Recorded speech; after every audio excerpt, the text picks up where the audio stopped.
Liam Smith and Chris Eubank Jr.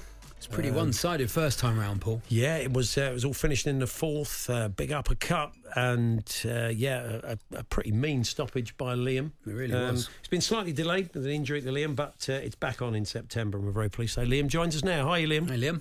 Hi, you okay? Yeah, good. not too bad. I was watching a little something you and Chris did earlier this week, a bit of a conversation about the fight, and I was a bit surprised to hear Chris say that he thought the ref stepped in a bit too early in the first. I don't think the referee would have got another gig if he'd not stopped that fight. He was all over the shop. I didn't quite see where he was coming from there. Yeah, I fully agree with you. I said the referee could have stopped it off the first knockdown and there would have been no questions aimed at the referee. You know, I think the referee gave Chris a full fair chance, and then when Chris has gone over again, he jumps up, he stumbles into the referee. The referee had no choice in stopping that fight.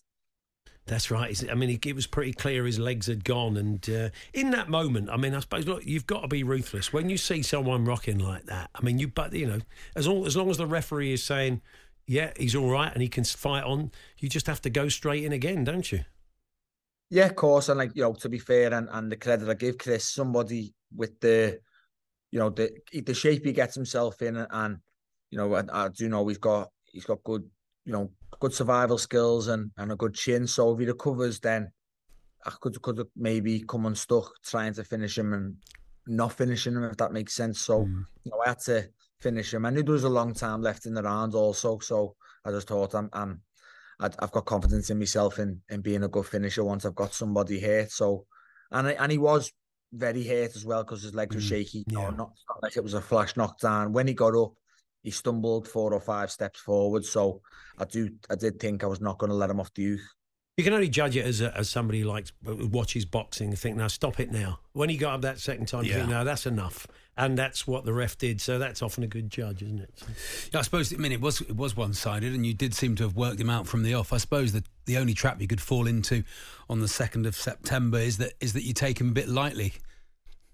Yeah, and that there's no chance of that happening. I feel I'm from too good a family, too good a gym, away from cameras, away from the Chris Eubank and the media side.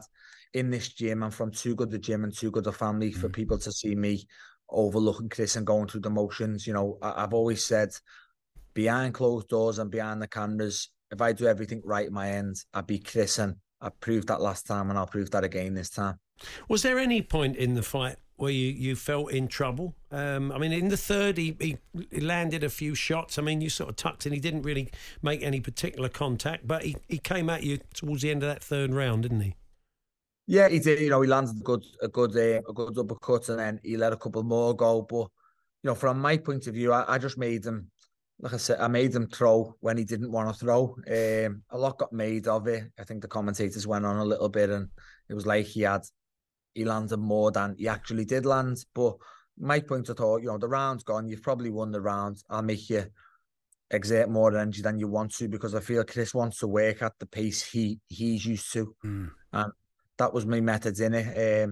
I said before, and you look at Chris going into the Liam Williams round 8, he threw 140 punches. He threw more than that in three rounds with myself. So interesting. My method was to make Chris throw when he doesn't want to throw. Yeah, that's really interesting. And he's changed trainers, isn't he? He's working with Terence Crawford's trainer, Brian McIntyre. I mean, what do you make of that? It's a hard one. Whether it's probably another excuse ready to be made, it's also another excuse firing Roy Jones. So that's what it looks like now. Roy Jones is probably part of the blame for losing the last one, because you've left him now. It's not ideally for someone to fight at this level to hire a new coach 4 or 5 weeks out from a big fight, and a big fight what you're coming off the back of a loss from. So we'll see. He's got a massive point to prove this time round, Chris, so he's got to have that bit between his teeth, and I've got to expect a better Chris Eubank than last time. Are you 100% now, Liam? It was your back, wasn't it, you had an issue with? Yeah, it was me back and me hips. It was, yeah. It was compressing on the nerve, so it was quite painful while I was going through it, and I couldn't train. So, I can train now, and I'm looking forward to September. There'll be no excuses on my end. Yeah, 4 rounds last time. Can you see yourself getting him out any quicker? It depends. Never say never. I said this last time round. I was told I couldn't do him in 12, never mind 4. And I told everybody, never say never. Don't be surprised if it goes earlier. And it did. So I'll say the same about this time round. Don't be surprised if Chris comes to have a fight and comes to stamp his authority. Then he's there to be nailed, and he knows I can hurt him. So it could go earlier than 4. It could go later than 4. It could go to points. But I feel whatever distance the fight goes, I feel it's a Liam Smith win. And it's funny, are you confident enough to turn out for your Sunday football team the day after the fight like you did last time? Yeah, I'll be there. I probably won't be taking no penalties, but I'll be there. Paul Hawksby and Andy Jacobs, Monday to Friday afternoons, 1 till 4. On AM, on DAB, via the talkSPORT app and on your smart speaker. talkSPORT.